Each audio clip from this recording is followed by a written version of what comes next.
ఓం విష్ణాయ నమః. మాఘపురాణము 22వ అధ్యాయము. క్షీరసాగర మథనము. వృష్యమద మహాముని జహ్నుమునితో ఇట్లనెను. జహ్నుమునివర్య వినుము. అశ్వమేధ యాగము చేసినవాడును, ఏకాదశి వ్రత నియమమును పాటించినవాడును, మాఘమాస వ్రతము ఆచరించుచు ఏకాదశి వ్రతమును పాటించినవాడు అశ్వమేధ యాగము చేసిన వచ్చునట్టి పుణ్యఫలమునంది తుదకు మోక్షమును కూడా పొందును. స్వర్గాధిపతి అయి ఇంద్ర పదవినందును. మాఘ ద్వాదశి నాడు బ్రాహ్మణులతో కలిసి పారణ చేయువాడు, అన్నదానము చేయువాడును పొందు పుణ్యము అనంతము అని పలికెను. జహ్నుముని వృష్యమద మహాముని. తిథులు అనేకములుండగా ఏకాదశి అన్నిటికంటే శుభప్రదమైనది ఎట్లయ్యెను. అనేక అశ్వమేధములు చేసిన వచ్చునంతటి పుణ్యము ఏకాదశి వ్రతమొక్కటే ఇచ్చుట ఏమి? ఎవరైనను ఇట్లు చేసి ఇంతటి పుణ్యమునందిరా చెప్పుము అని అడిగెను. వృష్యమద మహాముని ఇట్లనెను. పాపములను పోగొట్టి ఆయురారోగ్యములను, సంపదలను, పుత్ర పౌత్రాభివృద్ధిని పొందునట్టి వ్రతకథను చెప్పెదను వినుము. పూర్వము దేవాసురులు మేరు పర్వతమును కవ్వముగను, సర్పరాజు వాసుకుని కవ్వ పుత్రాడుగను చేసి క్షీర సముద్రమును మధించిరి. వారు వాసుకిని మేరు పర్వతమునకు 3 వరుసలుగా జుట్టి దేవతలకు ఒకవైపును, రాక్షసులు మరొక వైపునను పట్టిరి. వారిట్లు సముద్రమును మధించుచుండగా పద్మాసనయగు లక్ష్మీదేవి క్షీర సముద్రము నుండి పుట్టినది. విష్ణువామెను భార్యగా స్వీకరించెను. అటుపిమ్మట ఉచ్చైస్రవము, అశ్వము, కామధేనువు, కల్పవృక్షము, అమృత కలశము మున్నగునవి సముద్రము నుండి వచ్చినవి. మహావిష్ణువు వానిని ఇంద్రునికిచ్చెను. దేవదానవులు మరల సముద్రమును మధించిరి. అప్పుడు దేవతలు, రాక్షసులు భయపడి సర్వలోక శరణ్యుడైన శంకరుని వద్దకు పోయి నమస్కరించి ఇట్లు స్తుతించిరి. దేవదానవులు చేసిన శివస్తుతి. నమో భవాయ రుద్రాయ సర్వాయ సుఖదాయినే, నమో గిరాం విదూరాయ నమస్తే గిరిధన్వనే, నమః శివాయ శాంతాయ నమస్తే వృషభధ్వజ, నమో నిత్యాయ దేవాయ నిర్మలాయ గుణాత్మనే, త్రిలోకేశాయ దేవాయ నమస్తే త్రిపురాంతక, త్రయంబక నమస్తే అస్తు నమస్తే త్రిగుణాత్మనే, త్రయీ ధర్మైక సాధ్యాయ త్రిరూపాయోరురూపిణే, అరూపాయ సరూపాయ వేద వేద్యాయ తే నమః.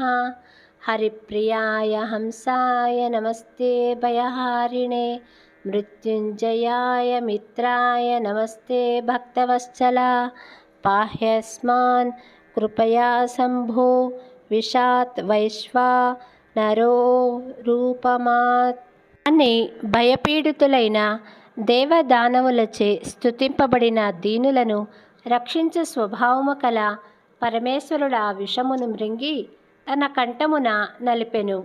నల్లని విషమును కంఠమున నిలుపుటచే శివుని కంఠము నల్లనైనది. అందుచే శివునకు నీలకంఠుడని పేరు అప్పటి నుండి ఏర్పడినది. విషభయము తొలగిపోవుటచే నిశ్చింతులైన దేవదానవులు సముద్రము ధనమును మాని అమృత పాత్రను స్వాధీనము చేసుకొనవలయునని యత్నించిరి. ఒకరికి దక్కకుండా మరి ఒకరు అపహరింపవలెనని యత్నించిరి. ఈ విధముగా తీవ్రమైన గగ్గోలు ఏర్పడినది. మాయావియగు శ్రీ మహావిష్ణువు మోహిని రూపమునందెను. ఆమె రూపము అన్ని ప్రాణులకు నయనానందమును కలిగించుచుండెను. మనోహరములగు ఆమె స్తనములు, జగనములు చూపరులకు ఉద్రేకమును కలిగించుచుండెను. ముక్కు వికసించిన సంపెంగ పువ్వు వలె ఉండెను. నేత్రములు మనోహరములై విశాలములై ఉండెను. మృదువైన బాహువులు, పొడవైన కేశములు, తీగ వంటి శరీరము కలిగి సర్వాభరణ భూషితై పచ్చని పట్టుచీరను కట్టెను. చంచలములైన కడగంటి చూపులతో ఆ మోహిని అందరకును మోహమును పెంపొందించుచుండెను.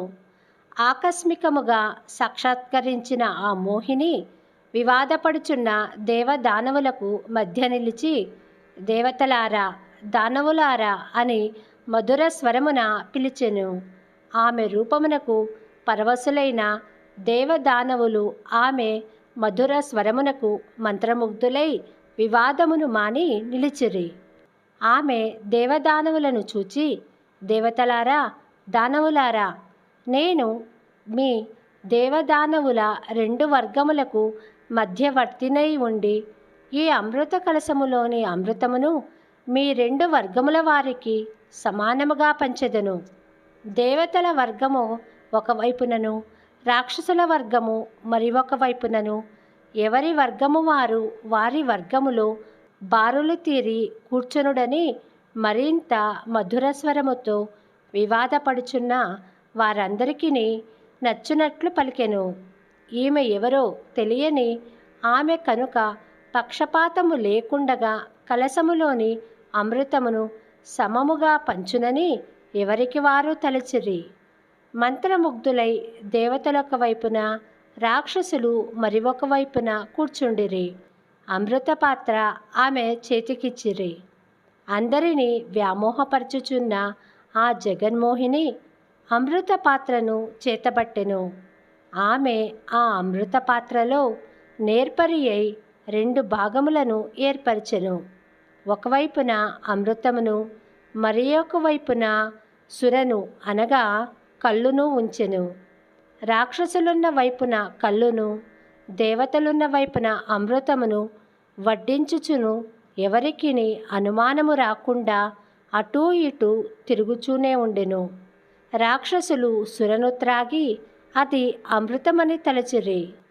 చెవులకింపుగా ధ్వనించుచున్న పాదముల అందెల రవళితోనూ, హస్త కంకణముల సుమధుర నాదములతోనూ ఆ జగన్మోహిని దేవదానవుల మధ్య సవిలాసముగా మనోహర మధురముగా తిరుగుచూ అమృతమును దేవతలకును సురను దానవులకును కొసరి వడ్డించుచుండెను. దేవదానవులు తమ హస్తములను దోసిళ్ళు చేసి హస్తములే పాత్రలుగా చేసి కొన్నవారై త్రాగుచుండిరి. రాహుకేతువుల వివరణ. రాక్షసుల పంక్తిలో కూర్చున్న ఇద్దరికి దేవత మొగములందు అమృతపానముచే కళాకాంతులు తేజస్సు వర్చస్సు పెరుగుట, తమ వారందరూ సముద్ర మదనజనిత శ్రమనింకను వీడకుండుట గమనింపునకు వచ్చి అనుమానపడిరి.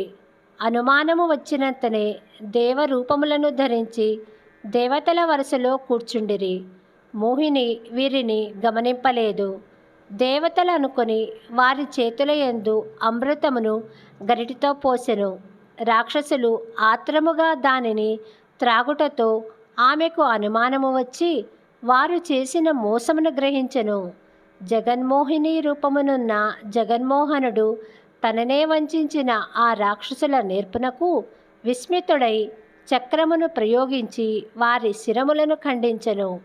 వారు త్రాగిన అమృతము వారి ఉదరములోనికి పోలేదు, కానీ కంఠమును దాటెను.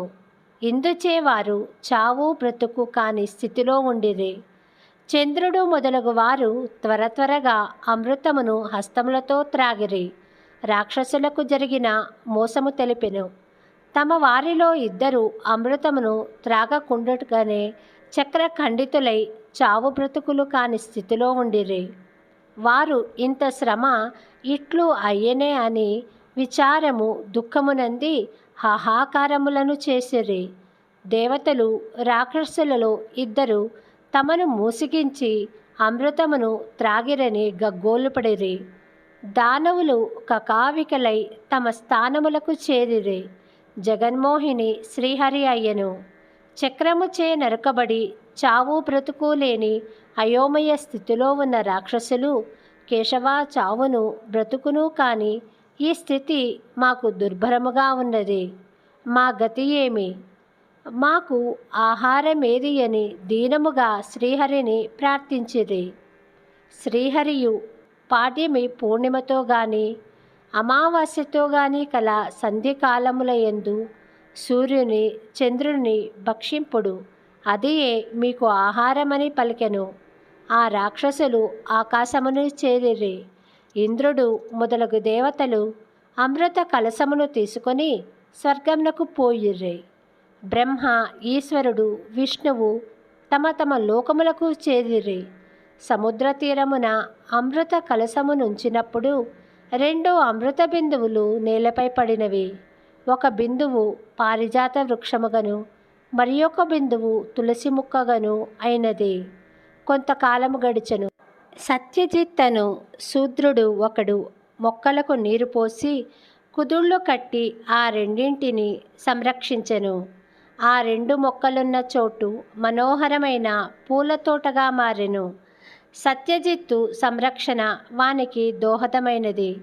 అతడును ఆ మొక్కలకు నీరు పోసి పెంచుచు పారిజాత పుష్పములను, తులసీ దళములను అమ్మి జీవించుచుండెను.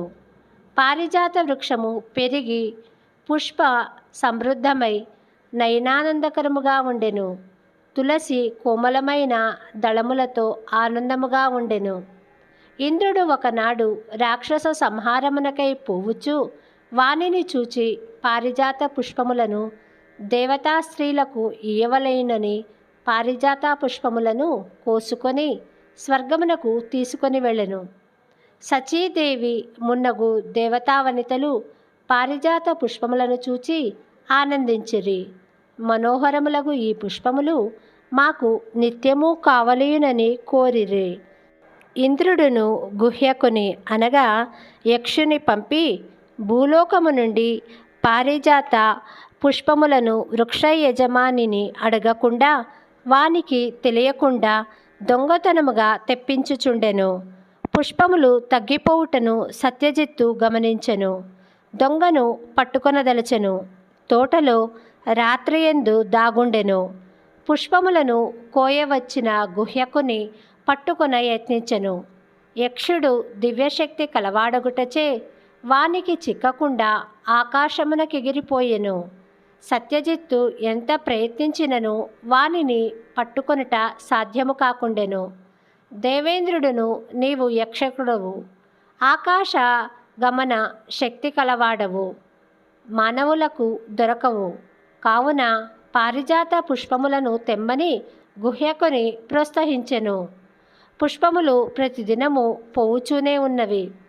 సత్యజిత్తునకు ఏమి చేయవలెనో తోచలేదు.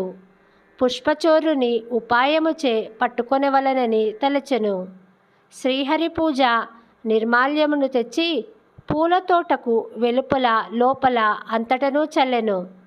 యక్షుడు యథాపూర్వకముగా పారిజాత పుష్పముల దొంగతనమునకై వచ్చెను.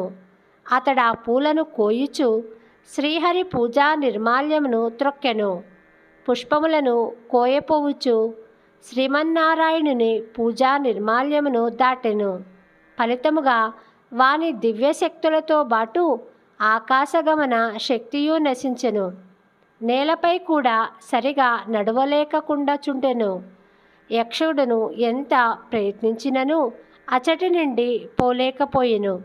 జరిగిన దానిని గ్రహించెను. సత్యజిత్తు వానిని పట్టుకొని, ఓరి, నీవెవడవు? ఎవరు నిన్ను పంపిర్రి? మా పుష్పములను ప్రతిదినము ఎందుకని అపహరించుచుంటివి? చెప్పుమని గద్దించెను. యక్షుడును, నేను యక్షుడను, ఇంద్రుని సేవకుడను. ఈ పుష్పముల అపహరించి ఇంద్రునికిచ్చుచుంటిని. ఇంద్రుని ఆజ్ఞచేత ఇట్లు చేసి తిని, కానీ బుద్ధిశాలివైన నీకు చిక్కి తిని అని పలికెను. సత్యజిత్తు ఏమీయూ మాటలాడక ఇంటికి పోయెను.